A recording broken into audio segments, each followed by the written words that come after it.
दरम्यान या बातमीकडे आपलं लक्ष असेल. तुर्तास वळूया इतर काही महत्त्वाच्या बातम्यांकडे. महाराष्ट्र लाईव्ह मधून या बातम्यांचा आढावा घेऊया. शेतकऱ्यांच्या मागण्या घेऊन रस्त्यावर उतरलेल्या बच्चू कडूंच्या आंदोलनाची कोंडी अजूनही फुटायला तयार नाही. कालपासून बच्चू कडूंसह अनेक नेते नागपुरात ठाण मांडून बसलेत.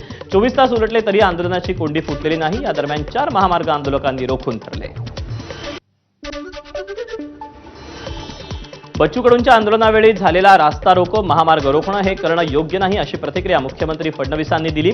चर्चेतून मार्ग निघतो आणि आम्ही आजही शेतकऱ्यांच्या मुद्द्यावर बच्चू कडू यांच्याशी चर्चा करायला तयार आहोत अशी प्रतिक्रिया मुख्यमंत्री फडणवीसांनी दिली.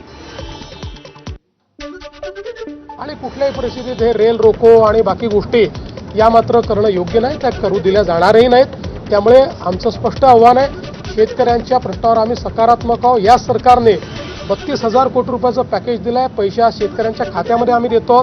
त्यामुळे सगळ्या प्रकारच्या चर्चेची सरकारची तयारी आहे. चर्चा करावी आणि त्यातून मार्ग काढावा.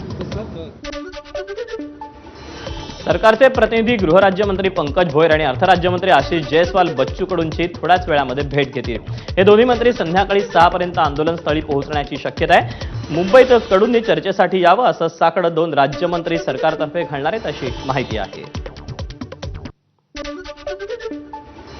शेतकऱ्यांच्या मागण्यांबाबत मुख्यमंत्री सकारात्मक आहे असं कृषी मंत्री दत्तात्रय भरणे यांनी म्हटलं. तर मुख्यमंत्री उपमुख्यमंत्री लवकरच तोडगा काढतील असं वक्तव्य कृषी मंत्र्यांनी केलं. सरकार म्हणून आमची भूमिका, या राज्याचे मुख्यमंत्री देवेंद्र फडणवीस साहेब, एकनाथजी शिंदे साहेब, अजितदादा पवार साहेब यांनी काल त्या संदर्भामध्ये बैठक घेतली होती. आणि निश्चित प्रकारे शेवटी शेतकरी आज अडचणीत आहे. बच्चूभाऊच्या मागण्याबद्दल किंवा त्यांच्या ज्या मागण्या आहेत त्याबद्दल त्या मागण्या रास्त आहेत. तर या बाबतीमध्ये निश्चित प्रकारे राज्य सरकार सकारात्मक आहेत आणि मुख्यमंत्री या बाबतीमध्ये निश्चित प्रकारे सकारात्मक आहेत. आम्ही चर्चेची दारं कधीच बंद केली नव्हती असं राजू शेट्टींनी म्हटलं. सरकारसोबत चर्चा झाली पाहिजे अशी अपेक्षाही त्यांनी व्यक्त केली. सरकारकडून काय प्रस्ताव येतो हे पाहू असं राजू शेट्टींनी म्हटलं.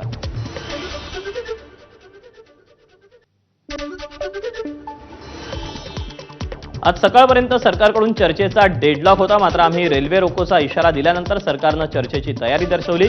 आता सरकारनं राजकीय इच्छाशक्ती दाखवत कर्जमाफी देण्याचं मान्य करावं असं शेतकरी नेते अजित नवले यांनी म्हटलं.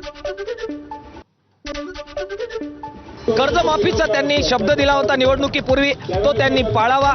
आमचे जे बाकी मागण्या आहेत त्या त्यांच्यापर्यंत आम्ही पोहोचवल्यात.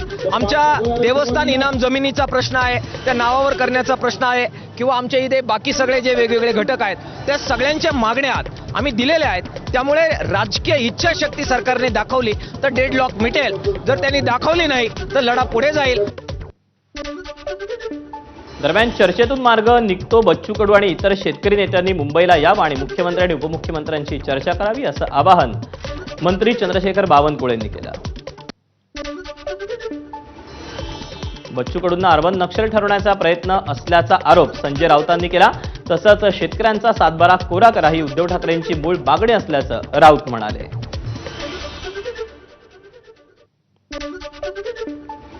आंदोलनाच्या पार्श्वभूमीवर मुख्यमंत्री देवेंद्र फडणवीस यांच्या धरमपेठमधील खासगी निवासस्थानी पोलिसांचा बंदोबस्त वाढवण्यात आला. मुख्यमंत्र्यांच्या रामगिरी शासकीय निवासस्थानी देखील बंदोबस्त वाढवला आहे. बातम्यांसोबत बुलेटिनमध्ये वेळ झाली छोट्याशा ब्रेकची. पाहत रहा महाराष्ट्र लाईव्ह.